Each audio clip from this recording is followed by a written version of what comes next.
Okay, I would like to take up the theme again about oxygen because it's very important, and I want to explain it very well. Okay, so I'm going to repeat this. Oxygen is the most important element of our body, more so than water or food. Okay, you can't live without oxygen, and I'm not just talking about just normal breathing, whatever, where, you go through some crisis of breathing. I mean, on a daily basis. I mean, you really need oxygen more than you think you need it, So I'm going to explain that. So, 95% of our energy in our body comes from the presence of oxygen. Okay, so you really need it to live. All right? Now, oxygen affects, just to show you how important it is, it affects your heartbeat, If you don't get enough oxygen in your body, your heart's gonna start giving problems. Okay, it affects your emotional state of anxiety. Okay, your arterial hypertension, your high blood pressure, is a problem related to oxygen, the presence of oxygen in your body. Oxygen, the lack of it causes muscular pain. So when you have oxygen, it reduces muscular pain. Right? Pain has a relationship to the presence of oxygen in your body. And if you don't have that oxygen, then you get lactic acid pains. Now, like I said, in order to get the best advantage of oxygen, you have to breathe it through your nose, okay? Not your mouth. Why? For three reasons. Oxygen filters the air, all right, so it gets a lot of impurity out that the mouth doesn't do it. It humidifies it, okay? You don't get that dry air in, and it heats it, so it's got in the right temperature. Okay, so that's what your nose does for you when you're breathing in oxygen. Now, for lack of oxygen, what happens? People get insomnia; they can't sleep at night, and it's caused because of lack of oxygen. Shortness of breath; they can't seem to breathe very well. All right. And you get your canals get dry, right? And you get bad breath. You get tired constantly. That's that for lack of oxygen in your body. You see, pains in your chest, lungs, and your throat, and all that. It affects your, the part of your below your eyes there, because of the lack of oxygen. Dry gums, right, in your mouth. Facial distortions, all kinds of things. Throat deformations, and even large eyes, okay, because of the lack of oxygen.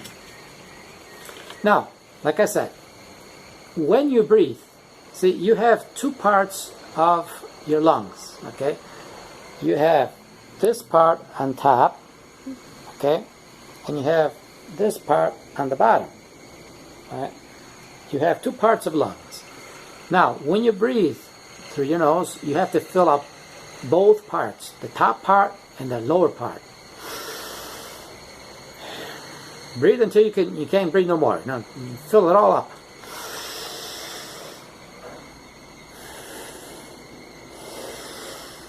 Yeah, fill it all up. Okay? Because what happens? When you breathe fully, you fill your lungs up with oxygen, and you take out the carbon monoxide, which is in your lower part of the oxygen. Because if you only breathe just a little bit, the toxins that are on the lower part don't come out. You see, they stay there, and that then takes away the toxins that you need to take away.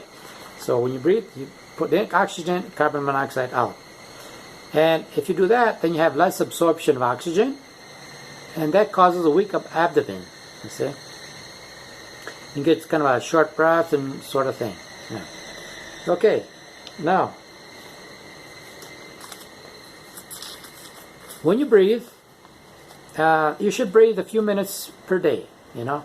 Breathing really good through your nose, especially in the morning when there's oxygen out in the air, and do that about 12 times a day too. What happens is the advantage of having all this oxygen in your body is that you decongest your liver, okay? That helps out your liver. It stimulates the intestine to work, Okay, so your intestine works better and all that. Sometimes, you feel bad or don't feel really good and all that. Well, breathe in and out, and you see what happens with inside your body in that area of the liver and the intestine. Stimulates its work.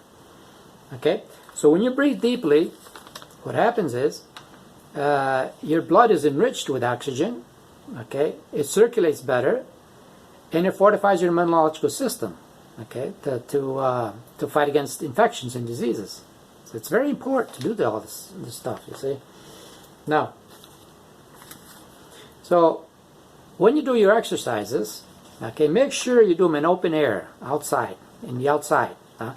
Don't do exercise in academies or closed environments, because you're not going to get that much of oxygen or anything. You're just going to get all the bad air of the other people, But you do it in open air where you can get your oxygen in your body and stuff. Right? And like I said, do 3 to 4 minutes a day, these breathing exercises, very slow, 12 times a day. Right? So that you feel, you get the best advantage of these things. Okay? So that's the importance of the oxygen that we're talking about. All right? And another thing too, before I end, you have to know that oxygen is so important to us that we can't do without it. Now, one of the things that kills your oxygen, okay, for incredible that, you might not think about this, but see, people with cancer, and they go and do chemical therapy. What's the chemical therapy do? It burns their cells. It burns their cells. It burns the bad cells, true, okay, the cancer cells, but at the same time, it burns the good cells.